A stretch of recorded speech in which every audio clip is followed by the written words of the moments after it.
You folks at American Action Forum came up with a plan to, what you would do on both taxes and spending to bring the budget to a sustainable place, and over a 30-year period or so. So this was part of the Peterson Foundation's Solution Initiative, and we talked with some of the other authors of those papers. So I wanted to give you a chance to describe, basically what was your approach to this debt stabilization project?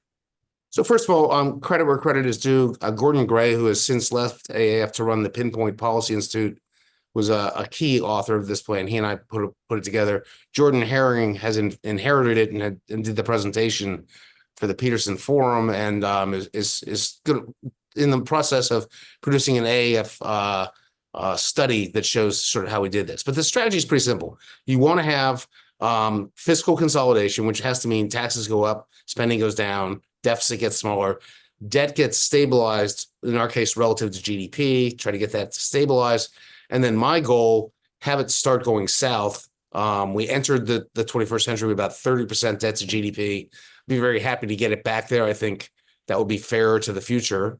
But you certainly, to take fears of a crisis off the table, have it go south, show that you got it under control. So that was our goal, but you want to do that in a pro-growth fashion, and that's where the trick comes in. So if you tax consumption as much as possible and tax saving, investment, innovation, and those things that build the future as little as possible. And so we rejigger the tax code to be a pro-growth, sort of progressive consumption style tax, and raise more revenue in the process. We think that's feasible. We also have a carbon tax because I would just say, as charitably as I can, our current climate strategy is completely inefficient and completely ineffective. And so, if you want to get serious, do something serious and get it, the efficiency part right. So on the revenue side, you have to do those things.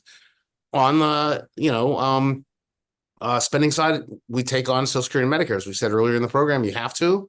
Social Security reforms all look essentially the same. We're not in the individual accounts, blow up the system camp. We are in the, okay, let's not provide high lifetime earners as generous a benefit as we have in the past. Let's raise the payroll tax rate as necessary and also slow the growth in benefits. We do that. But the big one's Medicare. And we have in our Medicare reform, we've did something that's a variant on premium support, which forces Medicare Advantage to bid against the fee-for-service program, but also forces the fee-for-service program to have a quality metric like Medicare Advantage. You have to provide high-quality fee-for-service care, and it has to bid in a competitive fashion in order to get beneficiaries. And so we create a little bidding war within Medicare to drive down the costs of the delivery of those benefits. We have a microsim model that suggests we got some pretty good play out of that over the 10-year window. We extrapolated that for purposes of this, and so we get some real Medicare savings. That's essential, because we are concerned about America's current place in the world and capacity to defend freedoms. We spend a lot more on defense. To be clear about what's going on, a lot of people seem to think the solution to our deficit problems is cutting discretionary spending, the Pentagon in particular. I disagree with that completely. I think we probably need more discretionary spending, both defense and non-defense, and a lot less entitlement spending. And this plan reflects that bias. So when we do that, the Peterson folks said that sort of on balance, we managed to stabilize the debt relative to GDP using static scoring. But if you took into account the economic growth, the denominator is going to be getting bigger, and it's going to go down substantially from 100% of GDP.